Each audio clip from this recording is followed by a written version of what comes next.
ಈಗ ಬಿಲ್ ಬಗ್ಗೆ ಯಾಕೆ ಅಷ್ಟು ಹೆದರ್ತಾ ಇದ್ದಾರೆ ಬಿ ಜೆ ಪಿಯವರು? ಬಿಲ್ ನೋಡಿದಾರ ಅವರು?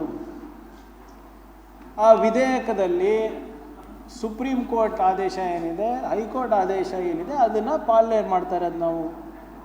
ಆ ಬಿಲ್ನಲ್ಲಿ ಎಲ್ಲನ ಯಾವುದಾದ್ರೂ ಸಂಸ್ಥೆ ಹೆಸರಿದೆಯಾ, ಸಂಘಟನೆ ಹೆಸರಿದೆಯಾ, ಇನ್ಸ್ಟಿಟ್ಯೂಷನ್ ಹೆಸರಿದೆಯಾ, ಪೊಲಿಟಿಕಲ್ ಪಾರ್ಟಿ ಹೆಸರಿದೆಯಾ, ಏನಿದೆ? ಎಲ್ಲಿ ನಾವು ಆ ಬಿಲ್ನಲ್ಲಿ ಯಾವುದೇ ಸಂಘಟನೆ ಹೆಸರು ಹೇಳಿದ್ದೀವಿ, NGO ಹೆಸರಿದೆಯಾ? ಯಾವುದೂ ಇಲ್ಲ. ಈಗ ಕೋರ್ಟ್ಗಳು ಹೇಳಿರೋ ಆದೇಶಗಳನ್ನು ನಾವು ವಿಧೇಯಕ ಮುಖಾಂತರ ತಂದರೆ ಬಿ ಜೆ ಪಿಯವ್ರಿಗೆ ಏನಕ್ಕೆ ಪ್ರಾಬ್ಲಮ್ಮು? I don't understand. ಹೆಂಗೆ ಅವ್ರಿಗೆ ಕಡಿವಾಣ ಹಾಕಕ್ಕಂತ? ಅರೆ, ನಾನು ಡೈರೆಕ್ಟಾಗೆ ಮಾತಾಡೋನಲ್ಲ, ಇಂಡೈರೆಕ್ಟ್ ಏನಿದೆ? What is indirect about it or direct about it? Sir, ನಾನು ಯಾರು ಸರ್? ನಾನು ಈ ರಾಜ್ಯದ ಗೃಹ ಸಚಿವ. ಸಾರ್ವಜನಿಕ ಜಾಗಗಳಲ್ಲಿ ಯಾರು ಏನು ಮಾಡಬೇಕು ಅಂತ ನಿಯಂತ್ರಣ ಮಾಡೋದು ಜವಾಬ್ದಾರಿ ಯಾರ್ದು? APMC ಅವ್ರದ? ಮಹಿಳಾ ಮತ್ತು ಮಕ್ಕಳ ಕಲ್ಯಾಣ ಇಲಾಖೆದ? ಯಾರ್ದು? ಆಮೇಲೆ ನೀವೇ ಹೇಳ್ತೀರಲ್ಲ, ಈಗ ಎಷ್ಟೊಂದು ಸರಿ ನಿಮ್ಮ ಮನೆ ಮುಂದೆ ಏನಾದರೂ ದೊಡ್ಡ ಫಂಕ್ಷನ್ನು, ಮೆರವಣಿಗೆನೋ ಹೋಗ್ತಾ ಇದ್ರೆ ಯಾರಪ್ಪ ಪರ್ಮಿಷನ್ ಕೊಟ್ಟರು, ಏನಿದೆ ಅಂದ್ಬಿಟ್ಟು ನೀವೇ ಫೋನ್ ಮಾಡಲ್ವಾ ನಮಗೆ? ನಿಮ್ಮ ಮನೆಯಲ್ಲಿ ಯಾವುದೋ ಒಂದು ಶುಭ ಕಾರ್ಯ ನಡೀತಾ ಇರ್ತದೆ, ಯಾರ್ದೋ ತೊಟ್ಟಲ್ ಕಾರ್ಯಕ್ರಮ ಇರ್ತದೋ ಅಥವಾ ಮದುವೆ ಇದ್ದಾಗ ಮನೆಯಲ್ಲಿ ಜಾಗ ಇರಲ್ಲ ಅತಿಥಿಗಳಿಗೆ. ಆವಾಗ ನೀವು ರೋಡಿಗೆ ಬಂದಾಗ ಒಂದು ಪೆಂಡಾಲ್ ಹಾಕ್ತೀರಾ, ಅಲ್ಲಿ ಊಟಕ್ಕೆ ವ್ಯವಸ್ಥೆ ಮಾಡ್ತೀರಾ, ಆವಾಗ ಪರ್ಮಿಷನ್ ತಗೋತೀರಲ್ಲ. ನಾನು ಸೋ ಆ್ಯಂಡ್ ಸೋ, ನನ್ನ ಜೊತೆ ಇವರು ಒಂದಿಬ್ಬರು ಜನ ಇದ್ದಾರೆ, ಏನಾದರೂ ಆದರೆ ಇವ್ರ ಹೊಣೆಗಾರಿಕೆ ಅಂತ ನೀವು ಕೊಡ್ತೀರಲ್ಲ. It's a public space.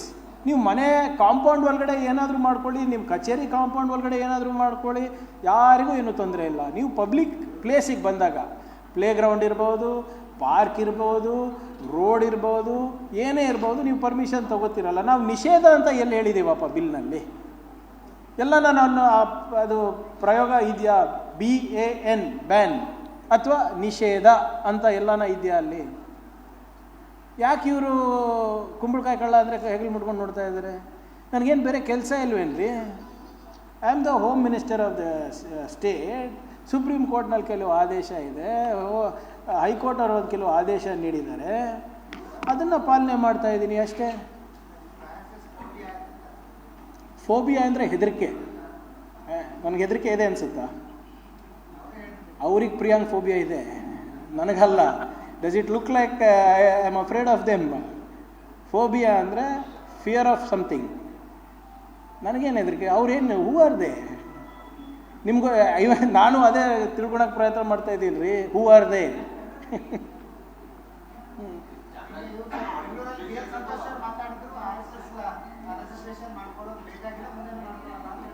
ನೋಡೋಣ, ಟೈಮ್ ಹೇಳುತ್ತೆ. ನಿನ್ನೆ ನೋಡಿದೆ ಅವ್ರದ್ದು ಇದು ಬನ್ನಪ್ಪ ಪಾರ್ಕ್ನಲ್ಲಿ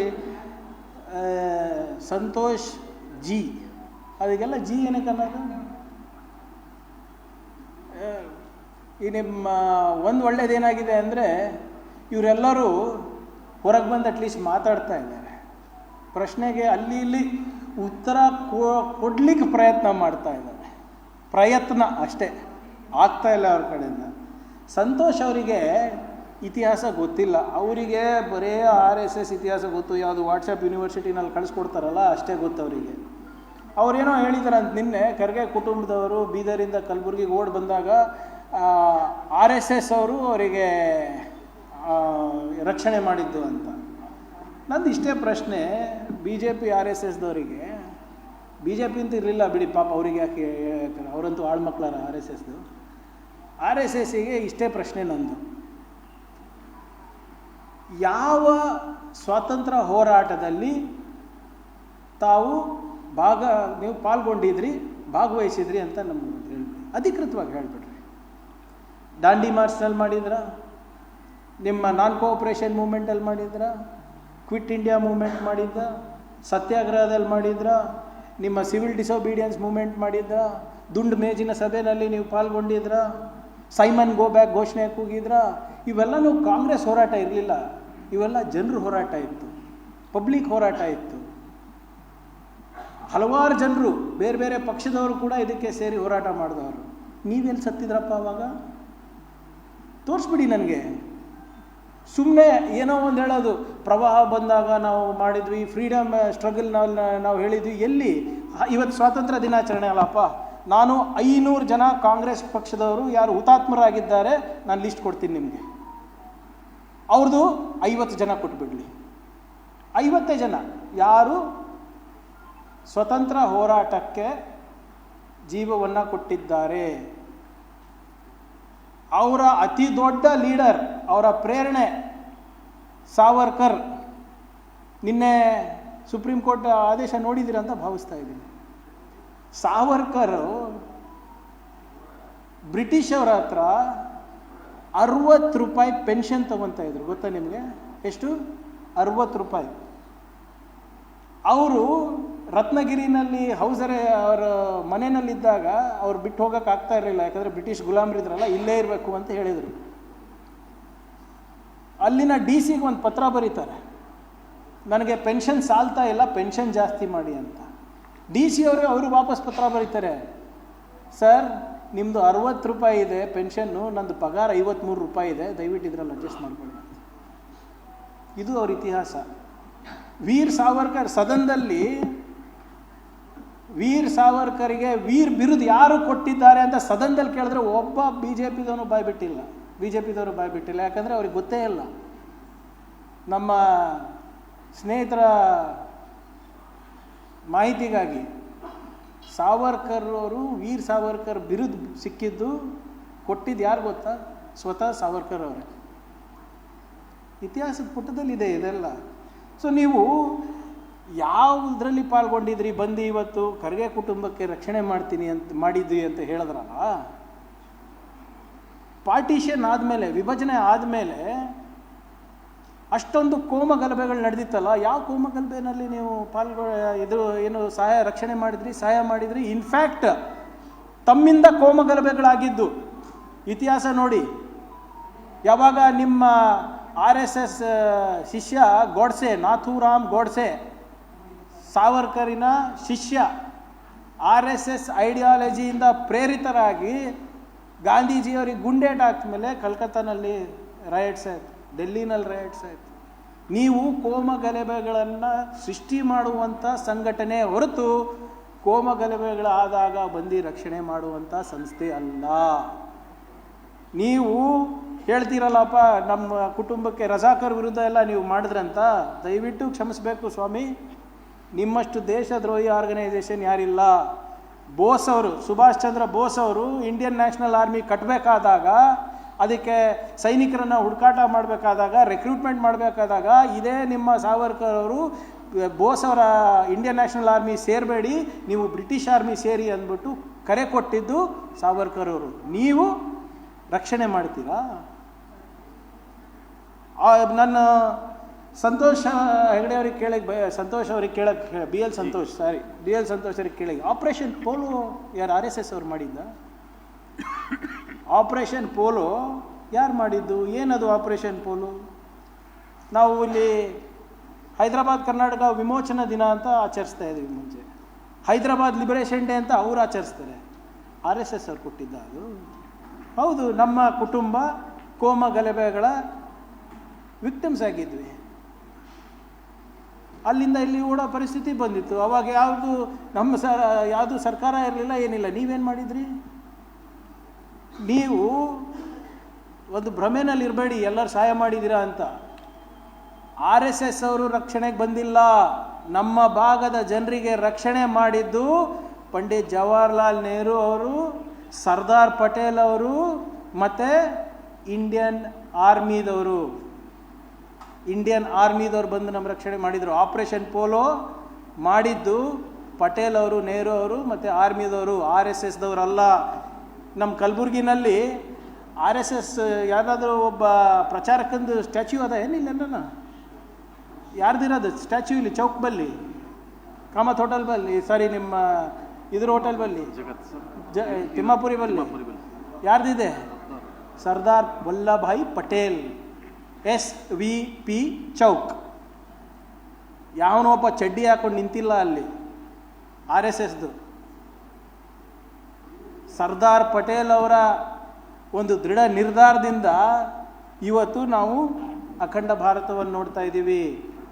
560 ಸಣ್ಣ ಪುಟ್ಟ ರಾಜ್ಯಗಳು, ಸಂಸ್ಥಾನಗಳು ಒಗ್ಗೂಡಿಸಿ ಇವತ್ತು ಭಾರತ ರಾಷ್ಟ್ರ ಆಗಿದೆ. RSS ಇಂದ ಅಲ್ಲ. ನಾವು ಕಟ್ಟಿರೋ ರಾಷ್ಟ್ರವನ್ನು ಒಡೆಯಕ್ಕೆ ಹೋಗಿ ನೀವು ಇವತ್ತು ನಮಗೆ ಉಪಚಾರ ಮಾಡ್ತಾ ಇದ್ದೀರಾ. ನನಗೆ ದೇಶದಲ್ಲಿ ಒಂದು ಕಡೆ ಸ್ಟ್ಯಾಚ್ಯೂ ತೋರಿಸ್ಬಿಟ್ರಪ್ಪ RSS ಅವ್ರದ್ದು. RSS ಪ್ರಚಾರಕ್ಕೂ ಸರ್ಸಂಚಾಲಕದ್ದು ಒಂದು ಕಡೆ ಸ್ಟ್ಯಾಚ್ಯೂ ತೋರಿಸಿ ಸಾರ್ವಜನಿಕರು ಸ್ವಪ್ರೇರಣೆಯಿಂದ ಹೌದು ಇವರು ನಿಜವಾದ ದೇಶಭಕ್ತಿಯರು, ಇವರು ನಮಗೆ ರಕ್ಷಿಸಿದ್ದಾರೆ, ಇವರ ಸೇವೆ ಅಪಾರವಾಗಿದೆ ನಮ್ಮ ಸಮಾಜಕ್ಕೆ ಅಂತ ಒಂದು ಸ್ಟ್ಯಾಚ್ಯೂ ತೋರಿಸ್ಬಿಡಿ. ಒಂದು ಸ್ಟ್ಯಾಚ್ಯೂ 100 ವರ್ಷದಲ್ಲಿ. ಸುಮ್ಮನೆ ಇದೆಲ್ಲ ವಾಟ್ಸಪ್ನಲ್ಲಿ ಓದ್ಬಿಟ್ಟು ಮಾತಾಡೋದಲ್ಲ ಸಂತೋಷ್ ಅವರೇ. ನೀವು ನ್ಯಾಷನಲ್ ಅಲ್ಲ ಇಂಟರ್ನ್ಯಾಷನಲ್ ಲೀಡ್ರ್ ಇದ್ದೀರಾ. ಮೊನ್ನೆ ಅಮೇರಿಕಾಗೆಲ್ಲ ಹೋಗಿ ಪಾಪ ಅಮೇರಿಕಾದವರಿಗೆ ಎಲ್ಲ ಕೈಕಾಲು ಬಿದ್ದು ಇಲ್ಲ ನಾವು ಭಯೋತ್ಪಾದಕ ಸಂಘಟನೆ ಅಲ್ಲ ಅಂತ ಹೇಳ್ಬಿಟ್ಟು ಬಂದಿದ್ದೀರಾ. ಅಮೇರಿಕಾನಲ್ಲಿ ಹಿಂದೂ ಸ್ವಯಂ ಸೇವಕ್ ಸಂಘದವರಿಗೆ ಬ್ಯಾನ್ ಮಾಡಬೇಡಿ ಅಂತ ಕೈಕಾಲು ಬಿದ್ದು ಬಂದಿದ್ದೀರಾ. ಅಂತಾರಾಷ್ಟ್ರೀಯ ಲೀಡರ್ ನೀವು. ವಾಟ್ಸ್ಯಾಪಲ್ಲಿ ನೋಡಿಬಿಟ್ಟು ಯಾವನೋ ಬರೆದಿದ್ದಾನೆ ಅಂದ್ಬಿಟ್ಟು ನೀವು ಬಂದು ಹಿಂಗೆ ಹೇಳಿದ್ರೆ ನಮ್ಮ ಕುಟುಂಬಕ್ಕೆ ರಕ್ಷಣೆ ಮಾಡಿದ್ದು Indian national army, Indian army, Patel ಅವರು, ನೆಹರು ಅವರು, RSS ಅವರು ಅಲ್ಲಪ್ಪ.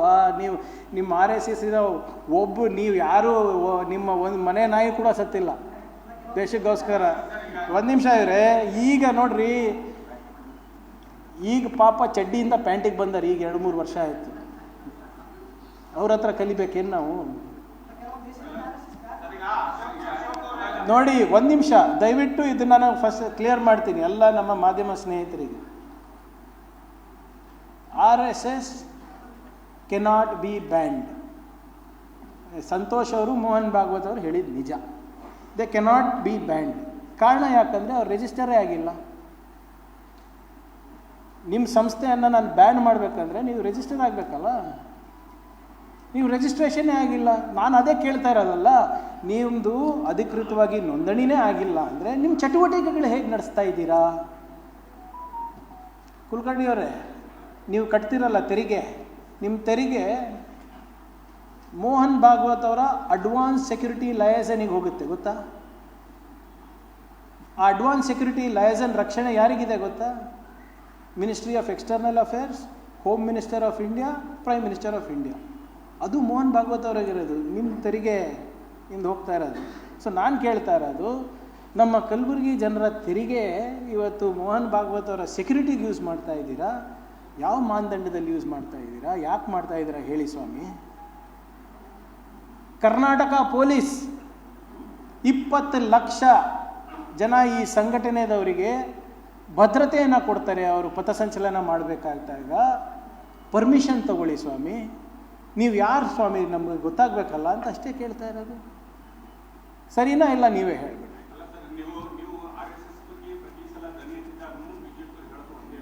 ನಾಶ ಮಾಡ್ತೀನಿ. ಹೌದು, ರೆಡಿ ಇದ್ರೆ ಕರ್ಕೊಳಕ್ಕೆ ತಯಾರಿಲ್ಲ ಅವರು. ನಾನೇ ಪತ್ರ ಬರೆದಿಲ್ಲ. ಈಗ ನನಗೆ ಮೋಹನ್ ಭಾಗವತ್ ಅವ್ರ ನಂಬರ್ ಕೊಡ್ರಪ್ಪ, ನಾನೇ ಮಾತಾಡ್ತೀನಿ. ನನ್ನ ಹತ್ರ ಇಲ್ಲ, ಅದಕ್ಕೆ ನಾನು ನಿಮ್ಮ ಸಹಾಯ ಕೇಳೋದಲ್ಲ ಮಾಧ್ಯಮದವರು. ನಾನು ಪತ್ರ ಬರೆದಿದ್ದೆ. ನಾನೇನು ಹೇಳಿದ್ದೀನಿ, ನೀವು ಬನ್ನಿ ಎಕ್ಸ್ಪ್ಲೇನ್ ಮಾಡಿ. ನೀವು ದೊಡ್ಡವ್ರು ಕಳಿಸ್ಬೇಡಿ. ನೀವು ಲೀಗಲಲ್ಲಿ ಯಾರಿದ್ದಾರೆ ಅವ್ರಿಗೆ ಕಳಿಸಿ. ನನಗೆ ಅರ್ಥ ಆಗಿಲ್ಲ ಅಂದರೆ ನಾನೇ ಬರೋಕ್ಕೆ ರೆಡಿ ಇದ್ದೀನಿ.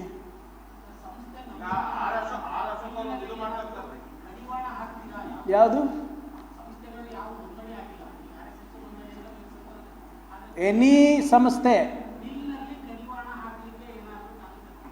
ನಾವು ಹೇಳಿದ್ದೀವಲ್ಲ, ಪರ್ಮಿಷನ್ ತಗೊಳ್ಳಿ ಅಷ್ಟೇ ಕೇಳ್ತಾ ಇರೋದು. ಕಡ್ಡಾಯವಾಗಿ ಪರ್ಮಿಷನ್ ತಗೊಳ್ಳಿ. ಕೊಡೋದು ಬಿಡೋದು ಸರ್ಕಾರದ ವಿವೇಚನೆ. ಸಾರಿ, ಎನಿ ಒನ್ ಸರ್. ಈಗ ನಾಳೆ ನೀವು ಒಂದು ಸಂಘ ಮಾಡ್ತೀರಾ ಅಂದ್ಕೊಳ್ಳಿ. ನೀವು ಸಂಘ ಮಾಡಿಬಿಟ್ಟು ದಕ್ಷಿಣೆ ತಗೋತೀನ ಅಂತ ಹೇಳ್ತೀರಾ. ನಿಮ್ಮ ಗುರು ನಿಮ್ಮ ಧ್ವಜ ಅಂತ ಹೇಳ್ತೀರಾ. ನಿಮ್ದು ಯಾವುದೋ ಒಂದು ಧ್ವಜ ಹಾಕೋತೀರಾ, ಅರ್ಶಿಣ ಧ್ವಜನೋ ಹಸಿರೋ ಯಾವುದೋ ಒಂದು. ಅದ್ರ ಮೇಲೆ ದಕ್ಷಿಣ ತಗೋತೀನಿ ಅಂತ ಹೇಳ್ತೀರಾ. ITED ಬಿಡ್ತದ ನಿಮಗೆ?